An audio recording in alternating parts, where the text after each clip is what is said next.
What does the trend look like right now as mortgage rates just have a tough time coming down? Really, the Fed is having a tough time bringing rates down. Well, great to be on. The Fed has done 75 basis points of rate cuts, and we have not seen mortgage rates decline really at all. The 30-year fixed mortgage rate is still around 7%, and that means home buyers are still facing record worst affordability.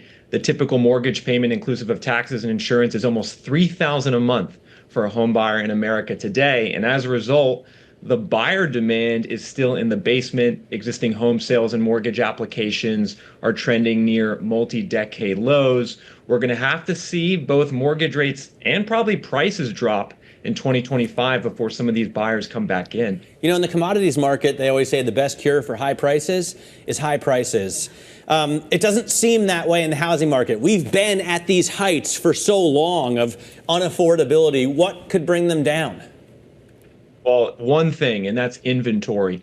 More supply, more listings on the market. That's what's sorely needed across the U.S. right now. And interestingly, we are starting to see more inventory in certain parts of America. The data we're looking at here at Reventure App is showing a big surge in listings in states like Florida and Texas.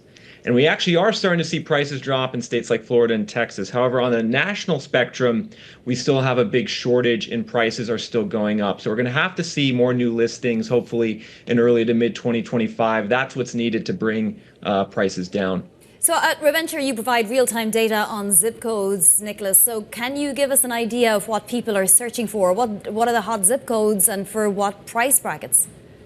Yeah, interestingly enough, some of the hottest housing markets in America right now are in the Northeast and Midwest. It's in a lot of places, actually, the people left during the pandemic. There seems to be a trend now of some people moving back to states like New York and Illinois and Ohio. Those are some of the hottest housing markets with the lowest days on the market and the lowest inventory. Additionally, there's certain parts of California, particularly near the Bay Area, that are starting to get hot again due to the AI boom. What tracks more, a change in Fed policy or a potential change in, who runs the country and who about him is running the country? So did you see anything after the election, for example? Great question. That's something we're closely tracking. If you go back to 2016, there was a bump in homebuyer demand in the weeks and months after Donald Trump was elected. So we're watching that data on mortgage applications closely to see if a similar trend plays out in future weeks and months. So far, we haven't seen it, but I wouldn't be surprised if some buyers do come off the sidelines, some fence sitters, due to thinking that maybe the economy is going to be a little bit better in 2025. However, given the record worst affordability, I don't anticipate a rebound to be that strong.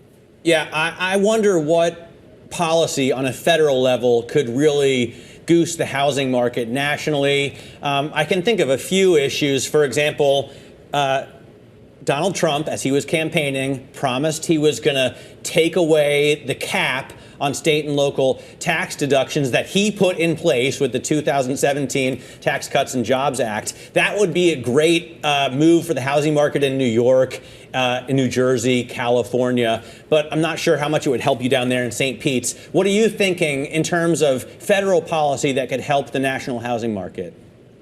Yeah, well, I think certainly that policy would definitely bring some buyers back into high cost markets. I actually wouldn't be surprised if that would also help Texas.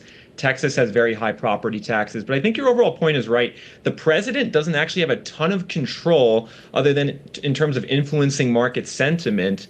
If we had to dial in one policy, though, certainly trying to build more housing would be helpful. As I said before, more inventory, more listings, that's something, supply that's going to bring prices down. We've talked about potentially, selling federal lands to private developers and investors. That's a controversial policy. If it does happen, we could see housing supply increase in states like Nevada and Utah. Well, you mentioned home buyers had a little bit more certainty after the 2016 election and made some purchases. What about home builders? Uncertainty before the election was a real problem for a lot of corporate leaders. They weren't pulling the trigger until they saw, who was going to be in the White House. Do you think home builders will now have more certainty and be able to move on projects? Well, let me tell you, I'm paying close attention to the builders, and we're starting to see them get very aggressive on the incentives and the discounts. The mortgage rate buy downs a lot of these builders are doing are getting very aggressive. It seems like the builders want to build more in 2025. When I read their earnings transcripts, a lot of them are planning to ramp up production. And so I think we're going to have to see the buyers first. I think maybe the sentiment might go up for a month or two after the election's over, but the builders are going to really have to see the buyers walk through the door and start applying for mortgages before they ramp up production. But I will tell you, they do seem keen and aggressive on wanting to build more, and I think they actually might be heavily discounting a lot of homes in 2025 if they do that.